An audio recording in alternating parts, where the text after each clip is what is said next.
నమస్తే welcome to our channel. Nara Lokesh గారు అటు దేశ రాజకీయాల్లోని ఇటు రాష్ట్ర రాజకీయాల్లోని తనదైన సత్తాతో ముందుకు వెళ్తూ ఉన్నారు. మరి బీహార్ ఎన్నికల నేపథ్యంలో 2 రోజుల పాటు బీహార్లో పర్యటించి ఎన్నికల ప్రచారంలో పాల్గొనున్నారు లోకేష్ గారు. మరోపక్క నిన్న కళ్యాణదుర్గం కార్యకర్తలతో మాట్లాడుతూ 2019లో టీడీపీ చేసింది కోలేకపోవడం వల్లే ఓడిపోయిందని, ఇప్పుడు వైసీపీ చెయ్యకపోయినా ఫేక్ ప్రచారాలను ప్రజల్లోకి బలంగా తీసుకెళ్తుందని, వీటిని తిప్పికొట్టాలని చెప్పి ఆయన పిలుపునిచ్చారు. మరి తనదైన శైలిలో పరిపాలిస్తూ అటు రాష్ట్ర ఇటు దేశ రాజకీయాలనే ముందుకు తీసుకెళ్తున్నటువంటి లోకేష్ గారిని ఏ విధంగా చూడాలి తెలుసుకునే ప్రయత్నం చేద్దాం. దీన్ని విశ్లేషించడానికి మనతో పాటుగా ఉన్నారు పొలిటికల్ అనలిస్ట్ షణ్ముఖ్ గారు. నమస్తే అండి. నమస్కారం అండి. లోకేష్ గారు అటు రాష్ట్ర రాజకీయాల్లో తనదైన శైలిలో పరిపాలిస్తూ ముందుకెళ్లడమే కాకుండా ఇటు దేశ రాజకీయాల్లో కూడా యువ నేతలలో ప్రప్రథమంగా ఆయనే నిలుస్తున్నారు. మరి ఇప్పుడు బీహార్ ఎన్నికలకు కూడా ఆయన ప్రచారానికి వెళ్లడాన్ని ఏ విధంగా చూడాలి? మరోపక్క నిన్న కార్యకర్తలతో మాట్లాడుతూ 2019లో మనం ఓడిపోవడానికి కారణం మనం చేసింది చెప్పుకోలేకపోవడమే. మరి ఇప్పుడు కూడా వైసీపీ చెయ్యకపోయినా ఫేక్ ప్రచారాలకు తెరలేపుతూ వాటిని బలంగా ప్రజల్లోకి తీసుకెళ్తుంది, వీటిని తిప్పికొట్టాలి అంటూ పిలుపునిచ్చారు కార్యకర్తలకు. అసలు దీని మొత్తం మీద మీ అభిప్రాయం ఏంటి? ఈరోజు దేశంలో మూడవసారి నిరవధికంగా కొనసాగుతున్నటువంటి భారతీయ జనతా పార్టీకి బీహార్ రాష్ట్రంలో జరుగుతున్నటువంటి ఎన్నికల నేపథ్యంలో ఎవరు అవసరమయ్యారు స్టార్ క్యాంపెయినర్గా? లోకేష్ గారు ఎందుకు అవసరమయ్యారు అనే ప్రశ్న ఇక్కడ ప్రజలందరిలో మెదడులో మెదిలినటువంటి ఒక నిజం. మరి చాలామంది నా పప్పు నాయుడు అండ్రి, అసలు అతను వార్డుగా సర్పంచ్ కూడా గెలవలేనటువంటి వ్యక్తి మినిస్టర్ అయ్యాడు, ఎమ్మెల్సీ ఇచ్చి ఎంకరేజ్ చేశారు, అది చేశారు ఇది చేశారు అని చెప్పేసి అన్నారు.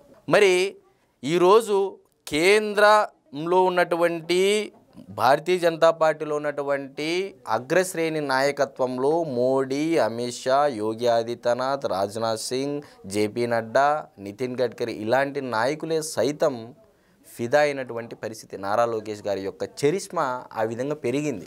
మరి నిజంగా మనలో టాలెంట్ లేకపోతే, మనలో స్కిల్స్ లేకపోతే, మనలో ఆ ప్రతిభ లేకపోతే ఈరోజు ఒక దేశ ప్రధానమంత్రి ఒక రాష్ట్ర ఎన్నికల క్యాంపెయినింగ్కి ఒక రాష్ట్రంలో ఉన్నటువంటి రాష్ట్ర మంత్రిని ఆహ్వానించేటువంటి అవసరం ఏముంటుంది అని చెప్పేసి నేను మిమ్మల్ని అడుగుతున్నా. అంటే ఈరోజు యూత్ను అట్రాక్ట్ చేయడం కోసము బీహార్ రాష్ట్రంలో ఉన్నటువంటి యూత్ను, మరి ఆ యూత్కు మా రాష్ట్రంలో క్వాంటమ్ కంప్యూటింగ్ సిటీ రెడీ చేస్తున్నాము అని చెప్పేసి ఈ విధంగా మా రాష్ట్రంలో గూగుల్ కంపెనీని తీసుకురావడానికి నేనే కారణం అని చెప్పేసి ఈరోజు ప్రధానమంత్రి గారే బీహార్లో కూడా క్యాంపెయిన్ చేయాలనే ఉద్దేశంతో పిలిచారేమో. మరి ఈరోజు దేశంలో భారతీయ జనతా పార్టీకి సినిమా ఫేమ్ ఉంది, సినిమా తారలు ఉన్నారు. దక్షిణ భారతదేశంలో కూడా తమిళనాడు సంబంధించినటువంటి అన్నామలై అయినటువంటి ఒక వ్యక్తి ఉన్నాడు.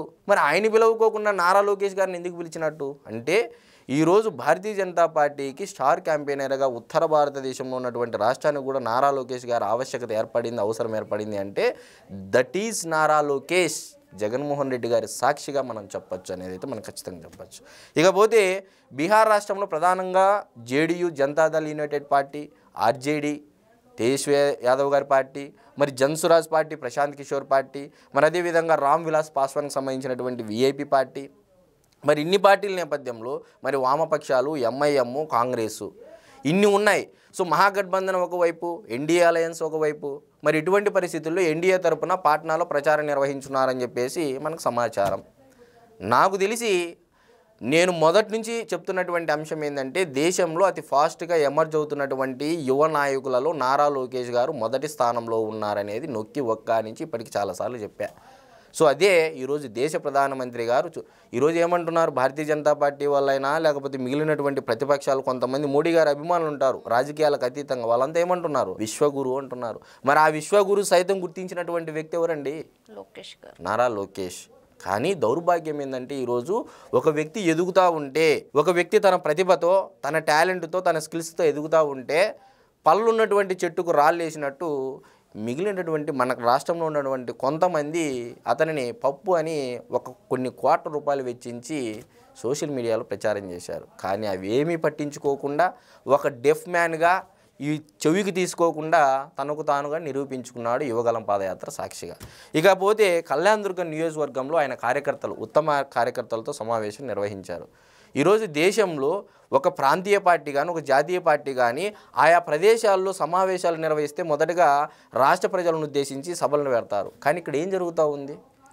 ఆ నియోజకవర్గానికి పర్యటన పెట్టుకున్నాడంటే ఫస్ట్ ఉత్తమ కార్యకర్తలతో, తన సొంత కార్యకర్తలతో సమావేశం నిర్వహించిన తర్వాతనే తదుపరి కార్యక్రమాలు చూడబడును, చేయబడునని తను ఒక సంకల్పం తీసుకున్నాడు. మరి ఆ సంకల్పం ఈరోజు చెప్పాడా, చేస్తున్నాడా అనేది 2 క్వశ్చన్స్ ఏర్పడతాయి. మరి చేస్తున్నాడు కదా, ఆచరణలో పెట్టాడు కదా అని మన కళ్ళ ముందర కనపడతా ఉంది. కాబట్టి ఈరోజు నారా లోకేష్ గారు చేసింది చెప్పుకోలేకపోతున్నారు. ఇదే తెలుగుదేశం పార్టీ వైఫల్యం అని మనము కూడా చాలా వీడియోలో కూడా చెప్పడం జరిగింది. తెలుగుదేశం పార్టీ ఇప్పటి వరకు 10 సార్లు 10 ఎలక్షన్లలో పోటీ చేయడం జరిగింది. 4 దశాబ్దాల సుదీర్ఘ రాజకీయ ప్రయాణంలో 10 ఎలక్షన్లలో 6 సార్లు విజయం పొందింది. మిగిలినటువంటి 4 సార్లు ఓడిపోవడం జరిగింది. ఎందుకు ఓడిపోయింది అంటే తెలుగుదేశం పార్టీ కార్యకర్తలు అలకపూనో, లేకపోతే వాళ్ళకి ఏదన్నా అంటే గౌరవం దక్కనో, గౌరవం నథింగ్ బట్ అంటే తెలుగుదేశం పార్టీ కార్యకర్తలు ఎక్కువ కోరుకోరు, రెస్పెక్ట్ కోరుకుంటారు, గౌరవాన్ని కోరుకుంటారు. సో ఆ గౌరవం లభించగా కొంతమంది అలిగి ఇంట్లో ఉండడం ద్వారానే ప్రతిపక్ష పార్టీలకు అవకాశం దక్కింది తప్ప ఏనాడు తెలుగుదేశం పార్టీ ఓడిపోలేదని చెప్పేసి సాక్షాత్ ఇప్పుడున్నటువంటి 4సారి ముఖ్యమంత్రిగా ఎన్నుకోబడినటువంటి నారా చంద్రబాబు నాయుడు సాక్షిగా మనం చెప్పచ్చు. మరి వైసీపీ చేస్తున్నటువంటి ఫేక్ ప్రచారాలను కూడా తిప్పికొట్టాలని చెప్పి లోకేష్ గారు పిలుపునివ్వడం జరిగింది. ఏంటి ఈ ఫేక్ ప్రచారాలు ఇప్పుడు ప్రస్తుత రాజకీయాల్లో ఎలాంటి ప్రభావితం చూపనున్నాయి? అబద్ధము ఊరంతా తిరిగొచ్చే లోపల నిజం గడప కూడా దాటదు అంటారు. అబద్ధం చూడడానికి చాలా బాగుంటుంది, వినసొంపుగా ఉంటుంది. సో ఆ అబద్ధం అనే నిజం చేయాలి అంటే విత్ ఫ్యాక్ట్స్. సో ఈరోజు ప్రజలు కూడా సోషల్ మీడియాలో వచ్చేటువంటి ప్రతి ఒక్క వార్తను నిశితంగా గమనించాల్సినటువంటి సమయం ఆసన్నమైంది. చంద్రబాబు నాయుడు గారు ఎప్పుడు చెప్తూ ఉంటారు, ఇన్స్పైరింగ్ టైంలో ఉన్నాం. ఆ ఇన్స్పైరింగ్ టైంలో కాస్త సమయాన్ని వెచ్చించి నిజం ఏంటి ఏంది, అబద్ధం అంటే ఏందనేది తెలుసుకోవాల్సినటువంటి అవసరం ప్రజలకి ఉంది అని అయితే మనం ఖచ్చితంగా చెప్పొచ్చు. ఫేక్ ప్రచారాల గురించి నారా లోకేష్ గారే ప్రస్తావించడం, మీరు అది చెప్తున్నారు అబద్ధము ఊరంతా తిరిగి వస్తుంది, నిజం గడప దాటేలోపు అని చెప్పి. మరి అటుపక్క వైసీపీ చూసుకున్నట్లయితే ఫేక్ ప్రచారాలతోనే ముందుకెళ్తుందని చెప్తూ ఉన్నారు. మరి ఈ పరిస్థితిని ఏ విధంగా ఎదుర్కోబోతున్నారు?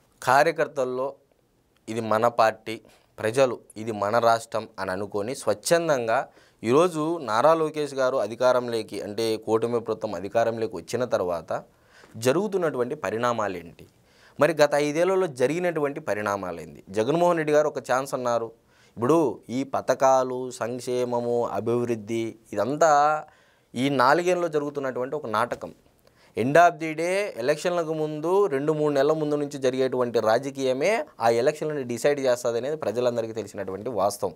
మరి ఈ 4 ఏళ్ళు ఏం జరిగిందయా, ఏం చేసినారయా అంటే ఇప్పుడు చదువుకున్న వారు, పక్క రాష్ట్రాల్లో ఉన్నటువంటి ఉద్యోగాలు చేసిన వాళ్ళు దేశంలోనే అంటే నాకు తెలిసి మన రాష్ట్రం వరకు వచ్చేదలకే ఇప్పటి వరకు ఏ ఎలక్షన్లో కూడా 83% పోలింగ్ నమోదు కాలేదు. ఎందుకు కాలేదు? ఎందుకు 2024 సార్వత్రిక ఎన్నికలకి 83% పోలింగ్ అయిందంటే మన రాష్ట్రం బాగుపరుచుకోవాలనే తపన, ఆరాటము రాజకీయాలకు అతీతంగా, కులాలకు అతీతంగా, మతాలకు అతీతంగా, ప్రాంతాలకు అతీతంగా ప్రతి ఒక్క పౌరుడి యొక్క మెదడులో మెదిలింది. కాబట్టే విదేశాల నుంచి వాళ్ళే వచ్చారు స్వచ్ఛందంగా, పక్క రాష్ట్రాల నుంచి వాళ్ళే స్వచ్ఛందంగా వచ్చారు. ఓటు ఎవరికి వేశారు? అల్టిమేట్గా మన రాష్ట్రం అని గర్వపడేలా చేసేటువంటి వ్యక్తులకే ఓటేశారు. అది ప్రజల నిర్ణయం, నేను చెప్తే వేసేది కాదు కదా, ప్రజల నిర్ణయం. ఆ ప్రజల నిర్ణయానికి ఈరోజు ఏమైంది? ప్రపంచాన్ని శాసిస్తున్నటువంటి కంపెనీల్లో one of the company Google company వచ్చిందా లేదా? ఈరోజు ప్రపంచం మొత్తం మన వైపు చూసేలా చేసినారా లేదా? ఈరోజు ఏ స్టేట్ మీడియా అయినా సరే, ఏ నేషనల్ మీడియా అయినా సరే, పక్క రాష్ట్రంలో ఉన్నటువంటి ఐటీ మినిస్టర్లు కూడా ఇది ఒక తలనొప్పిగా మారింది. వాళ్ళు ఎలా తీసుకొని పోతున్నారు, మీకు ఎందుకు చేత కావట్లేదని చెప్పేసి ఆ రాష్ట్ర ప్రజలు, ఆ రాష్ట్ర ప్రతిపక్ష పార్టీలు అడిగేటువంటి పరిస్థితి దాపురించింది వాళ్ళకి. కాబట్టి ఈరోజు మనం వేసినటువంటి ఓటు వీళ్ళకి వేసినందువల్ల మన రాష్ట్రానికి న్యాయం జరుగుతున్నటువంటి ప్రతి ఒక్క పౌరుడు స్వచ్ఛందంగా వైసీపీ ప్రచారాలను తిప్పికొట్టాలని పిలుపు నారా లోకేష్ గారు ఇచ్చి ఉంటే ఇంకా చాలా బాగుండేదని చెప్పేసి నా అభిప్రాయం. మరో అంశంతో మళ్ళీ కలుద్దాం. Thank you. నమస్కారం.